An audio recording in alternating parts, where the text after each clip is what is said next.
जय श्री राम, जय श्री राम, जय श्री राम, जय श्री राम। पवित्र श्री रामनवमी उपलक्षे महावीर भक्तवृंद हिंदू राष्ट्र सेना तरफ सांबादिक सम्मेलन।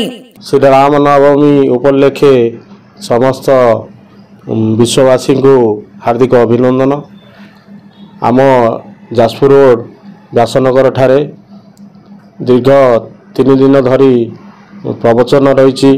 प्रवचन में ज्ञानानंद महाराज आसुचंदी।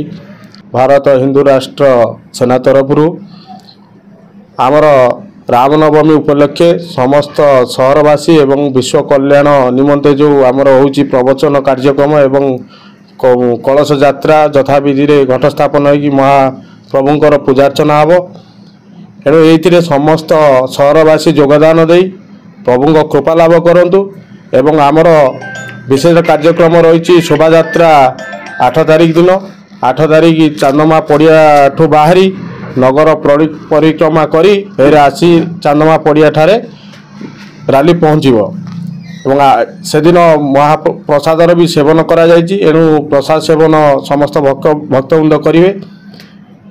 जो शोभा यात्राटी रही ए समस्त राम भक्त एवं व्यासनगरवासी शोभा यात्रा उपस्थित रही शोभा यात्रा सम्मिलित हो शोभाटी को साफल्य मंडित करेंगे। जय श्री राम।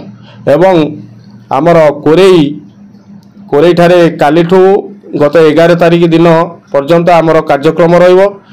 कोरेई 11 तारिख दिन शोभा यात्रा अच्छी।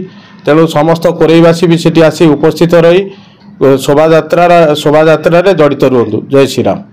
जाजपुर व्यासनगर ज्योति प्रकाश भूया को रिपोर्ट तीर्थक्षेत्र लाइव।